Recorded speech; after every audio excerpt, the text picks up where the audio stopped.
No dia 4 de setembro, há mais ou menos um mês, foi instalada no Congresso Nacional a CPMI das Fake News. A Comissão Parlamentar Mista de Inquérito, com 15 senadores e 15 deputados federais, vai apurar, entre outras coisas, o uso de notícias e perfis falsos para influenciar o resultado das últimas eleições, que levaram Jair Bolsonaro à presidência. As audiências se tornaram o espaço mais concorrido no Congresso. PSL, a família Bolsonaro, tem empreendido enorme esforço para inviabilizar a investigação, por acreditar que, abre aspas para o deputado Eduardo Bolsonaro, eles vão botar no relatório que Bolsonaro foi eleito com base em fake news e então protocolarão um pedido de impugnação no Tribunal Superior Eleitoral e de impeachment na Câmara, fecha aspas. Essa postura da base governista tem, é claro, chamado a atenção. Até o momento, de concreto, já foram aprovados 85 requerimentos de convites e convocações a pessoas de diferentes segmentos. Do youtuber Felipe Neto à presidente do Superior Tribunal Eleitoral, Rosa Weber. A CPI aprovou ainda a convocação de agências de marketing digital suspeitas de estarem direta ou indiretamente ligadas ao envio massivo de mensagens para o WhatsApp no período eleitoral. É sobre fake news a nossa conversa hoje aqui no estúdio. Como surgem, qual o reflexo das falsas notícias no nosso cotidiano e os impactos na política e na economia. Estamos com Magali Prado, pós-doutoranda no Departamento de Informação e Cultura da Escola de Comunicações e Artes da USP. O cientista social Kleber Carrilho, doutor e mestre em Comunicação Social. E Charley Luz, coordenador dos cursos de pós-graduação em Ciência da Informação da Fundação Escola de Sociologia e Política de São Paulo. Sejam todos muito bem-vindos. Muito obrigada pela presença, pessoal. Obrigada, Thalita. Olha só, um estudo da Universidade de Oxford, que foi lançado super recente, mapeou o compartilhamento, então, das fake news nas redes sociais. E daí traz dados interessantes. Facebook ainda é a rede social com maior número de compartilhamento de notícias falsas. Twitter e WhatsApp aparecem logo em seguida. No Brasil, parece que tem uma especificidade de WhatsApp ter um grande número de compartilhamento de fake news das notícias falsas.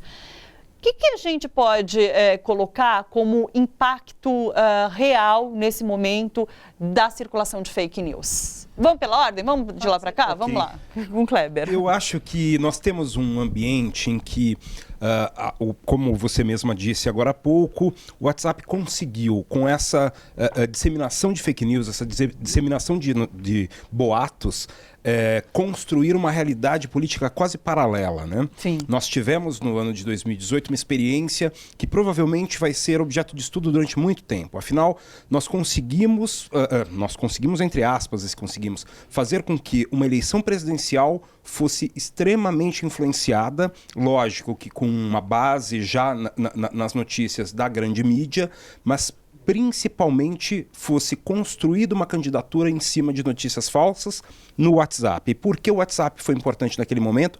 Porque ele trouxe algo que é a relação pessoal. Então, se eu estou recebendo uma notícia de um primo, de um irmão, de um tio, de alguém que eu conheço, então a tendência é que essa notícia seja verdadeira. E como nós não tínhamos uma população com uma leitura crítica da mídia e, consequentemente, das notícias que recebia, nós criamos esse ambiente em que foi possível essa construção. Então, é realmente um momento muito complicado da nossa democracia e que a gente precisa olhar para frente. E aí, 2020? Sim. Será que isso vai continuar acontecendo? Que está logo ali, é ano que vem já. Exatamente. Inclusive, a Magali é pós-doutoranda, ou seja, você está pesquisando isso tudo nesse momento, porque quando você diz assim, é algo que a gente vai analisar no futuro, o que está acontecendo nos dias de hoje. Porque é difícil a gente entender e ter essa percepção dos dias de hoje, dos impactos reais das fake news, né, Magali? Então, Thalita, a questão que eu pesquiso é mais assim do funcionamento e do espalhamento que as fake news acabam por fazer nas redes sociais e nesses mensageiros instantâneos, né? Que eu acho que no caso das eleições ele foi muito forte também, teve muito peso. No caso dos algoritmos, ele ajuda a disseminar com mais rapidez, né? E atingir muito mais gente. Então, essas fábricas de produção dessas fake news é que eu tenho visto e levantado. E, claro, se a gente vai ter alguma solução possível mais para frente. Ele até falou da aprendizado de mídia, né, Kleber? Mas, assim, a gente tem... a vontade que as pessoas tenham essa crítica quando vão, né, acessar alguma notícia, se elas têm essa preocupação, será que é falso, será que não é? Porém, a gente estava comentando, né, antes, eu e o Charlie, da questão da crença das pessoas. Então, mesmo sabendo, ou até duvidando, mas que é ou não mentira, ela acaba replicando por conta dessa vontade de que mais gente pense como ela. Sim. Então, além dessa questão, não só de você tentar achar resultados, talvez o uso do blockchain para você fazer e subir suas notícias na rede. Eu nem sei o que é isso. O que é isso? É uma plataforma que a gente... Era uma hipótese. Sim. Talvez seja o caso de a gente começar a usá-la para que a gente tenha um pouco mais de segurança nesse noticiário. E também, por outro lado, as agências de checagem. É que nada ainda é suficiente. Sim. Porque por mais que a agência de checagem, e que são várias no mundo todo, peguem as notícias que estão sendo viralizadas de forma enganosa, mentirosa, ou mesmo fraudulenta, porque quando a gente fala de fake news, são várias vertentes. Eu não vou me estender aqui para ele poder falar também, mas a gente pode voltar nesse tema. Então, e ela é virótica. Quando a checagem chega a ser feita, que demora um tempo para checar e apurar, a coisa já se passa, já é tarde, já se espalhou. Então, a gente pode retomar essa questão das diferentes formas das fake news, né, atuarem. Acho que você tocou num ponto bastante importante, que é essa da construção do senso crítico também, que é muito importante, né? Agora, essa mesma pesquisa, Charley, ela traz, por exemplo, o número de países que começaram campanhas de desinformação. E daí aumentou de 28 para 48 entre 2017 e 2018. Em 2019 chegou a 70. Então, são muitos os países que têm essa campanha de desinformação. E daí o estudo aponta os tipos e objetivos de campanhas presentes em países autoritários especificamente. E daí tem três tipos e objetivos. Primeiro, que é para suprimir direitos humanos fundamentais. Segundo, desacreditar a oposição política. E terceiro, abafar a dissidência política, que é tudo muito presente no Brasil de hoje, né? A gente pode ver que quando começaram as eleições, a campanha eleitoral, tudo isso estava sendo muito presente e continua nos dias de hoje. Sim. Então, é isso. A gente está num Brasil autoritário, temos um governo autoritário que se utiliza das fake news. Perfeitamente. E no Brasil, a gente tem a estrutura da comunicação, ela possibilita que tenha se estruturado essa dominação via digital, né? Porque a gente tinha um tempo atrás aqueles planos gratuitos de celular, né? E isso a gente está falando de algo importante que a gente conquistou algum tempo atrás, que as pessoas têm o direito de ter um celular. Tem mais celular que gente hoje no Brasil, né? Só que isso possibilitou isso, que as empresas de telefonia, que são 4 ou 5 hoje no país, fizessem seus planos gratuitos para as pessoas poderem acessar gratuitamente, principalmente o WhatsApp, secundariamente, né, o Facebook e outras mídias sociais. Então aí começou a se estruturar esse movimento que veio a ser o ápice o ano passado na eleição presidencial, né? Sim. A mesma faculdade de Oxford fez em 2016 a eleição da palavra do ano, e a palavra do ano era pós-verdade.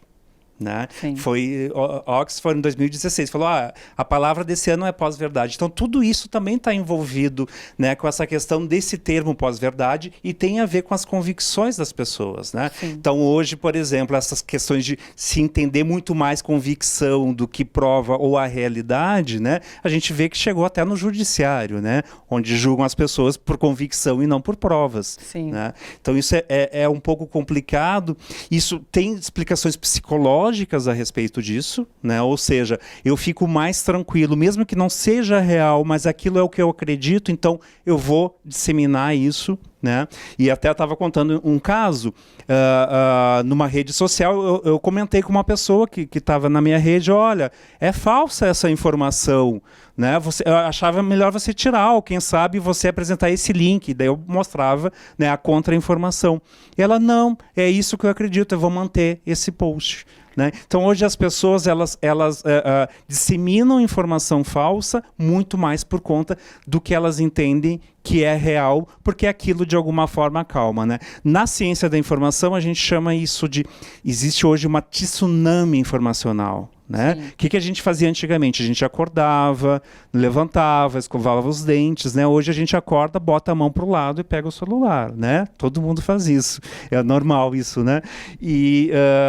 E aí começa essa avalanche de informação. De manhã você já acorda, já é uma avalanche de informação, dependendo, né, se você entra em Twitter, em Facebook ou, né, qualquer outra mídia, vai começar ali as notícias do dia, né, e essa avalanche informacional deixa a gente um pouco tenso, dá um pouco de... E aí impactos psicológicos, né, de aumentar a ansiedade, aumentar a depressão, principalmente dependendo da mídia que você está usando, né?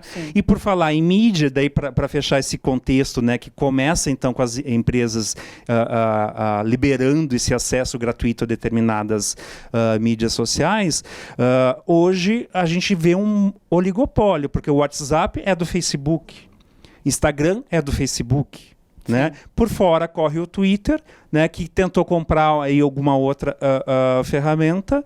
Basicamente, a gente tem hoje o Facebook e o Google, né, como os grandes... as grandes...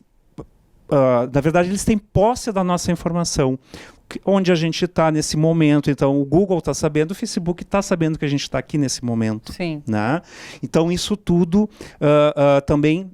a gente tem que pensar, né, até que ponto essas empresas, né, têm esse poder de ter essas nossas informações. E aí entra essa questão da CPI da fake news, né, porque paralelo a ela existe a LGPD, Lei Geral de Proteção de Dados, que é algo que deveria, né, nos defender como indivíduos que possuem informação. No entanto, ainda é algo que foi estendido para o ano que vem. O Michel Temer tentou fazer uma regulamentação dessa lei, não deu muito certo. Bolsonaro veio, regulamentou, não como uma autarquia, mas como uma agência do governo. Então, deu uma boa embolada ali na aplicação da LGPD, né? E a CPI, então, chega aí nessa realidade, né, onde existem essas empresas que foram convocadas, que a gente não sabe se vão... Sim, né? É só um convite por enquanto. Os youtubers que sofreram com essa questão toda de fake news, que a gente também não sabe, né? Tinha uma última reunião que era marcada para a semana passada, foi adiada por causa da votação da Previdência. Sim. Agora, você coloca essa questão do oligopólio, a gente também precisa discutir até que ponto interessa a democracia para esse oligopólio, porque o que fica muito claro é que quando a gente lê isso, são estados autoritários que fazem uso dessas redes. Então, existe essa preocupação? Dá para a gente criar esse debate? Na verdade, nós temos já um problema anterior, né? Nós já temos oligopólios na comunicação desde que nós temos redes de televisão, redes de rádio, os próprios jornais.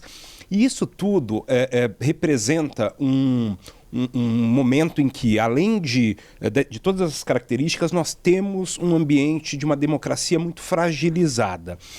Tudo isso poderia estar acontecendo, porém, nós tivemos, durante os 30 e poucos anos da democracia, uma valorização muito pequena dos partidos e, consequentemente, uma valorização muito pequena também da participação popular. Com isso, qualquer uma dessas informações que chegam aos celulares de qualquer um parece participação legítima. Sim. Então a pessoa recebe a informação e fala assim, calma aí, eu preciso participar, e já que eu recebi, eu vou repassar essa informação. Eu acredito nisso que você disse. Olha, as pessoas fazem isso porque querem confirmar aquilo que pensam, mas mais do que isso, às vezes é a única informação que chega. Quando você fala sobre os pacotes gratuitos, os pacotes gratuitos são basicamente para redes sociais, né? Então, eu não dou a possibilidade da pessoa entrar num site de um veículo de comunicação para saber o que acontece. Não, eu dou para ele a possibilidade de receber informação que, em geral, é fake news, porque quem dispara essas fake news sabe muito bem que essas pessoas estão disponíveis a isso. Então, a gente junta oligopólios aos montes, né? Sim.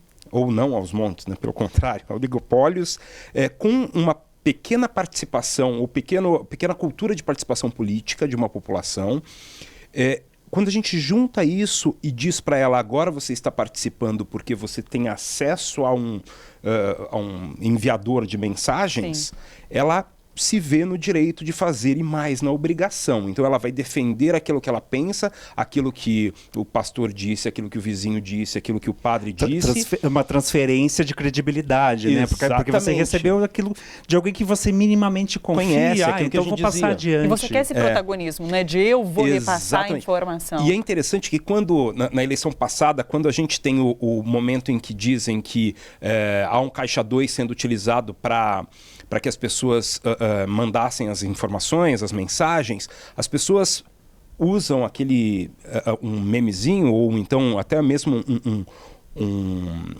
a fotinha do perfil do Facebook, eu sou o caixa 2 do Bolsonaro, eu sou não sei o que do Bolsonaro. E isso é muito interessante porque reafirma-se a ideia de que agora eu estou participando do processo político. Por quê? Porque posso ser dono de uma certa informação. Que embora tenha chegado a mim, eu não seja o redator, o dono, ou quem desenvolveu a informação, eu consigo repassar.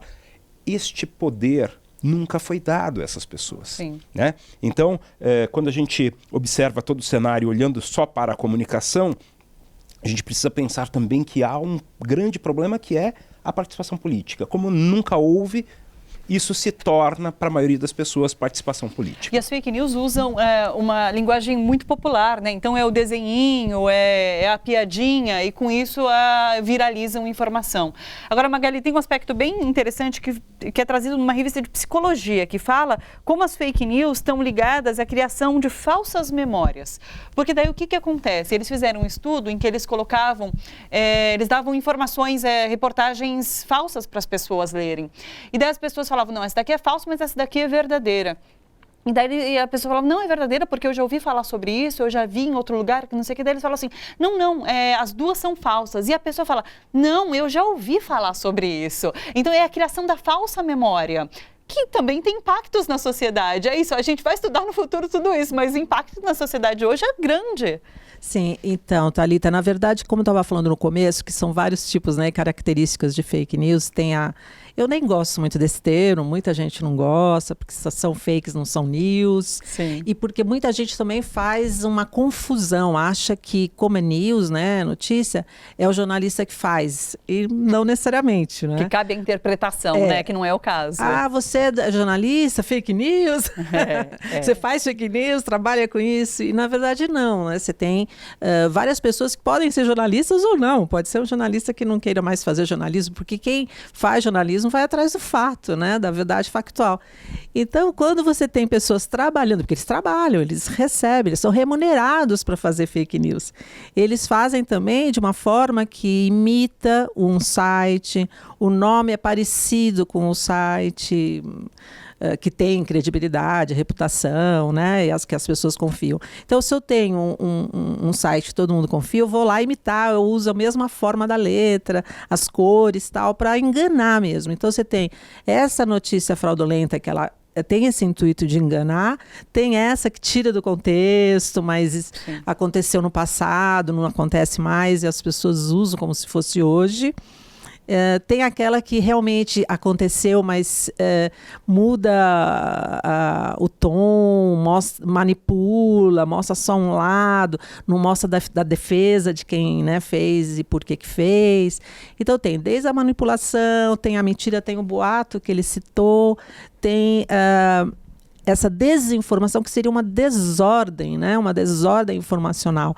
Então, quando você tem os vários tipos, você também impacta, lógico que impacta a democracia como um todo, mas na pessoa tem essa questão da lembrança, realmente mexe com a emoção da pessoa. Sim. É afetivo, exato. Memória afetiva. Mexe muito com a emoção. Tanto que a gente acaba tendo aquelas linguagens ofensivas, né? E às vezes acaba incitando ao ódio, porque as pessoas ficam emocionadas. E também, por conta de pesquisas, as notícias falsas, digamos, informações, para não pôr nome de notícia, informação falsa, ela atrai muito mais, os pesquisadores descobriram que atrai muito mais do que uma notícia verdadeira. Se você for pensar, o jornal também é assim, né? A notícia ruim atrai mais que a notícia boa, mas pelo menos, a princípio, pela regra ética do bom jornalismo, não é mentira.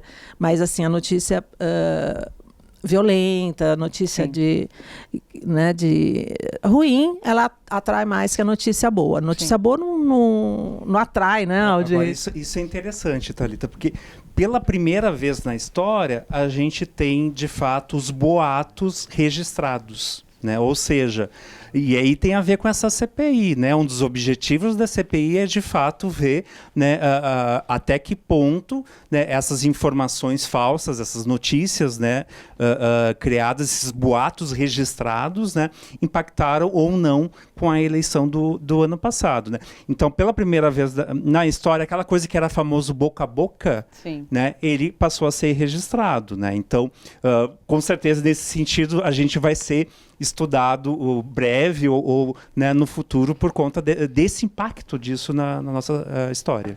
Olha só, você que curte a TVT e quer contribuir com a gente para que a nossa programação chegue cada vez mais longe, se inscreva no nosso canal do YouTube /Rede TVT e torne-se membro. Ou então faça a sua contribuição em nosso Catarse. É só acessar catarse.me/TVT. A gente agradece.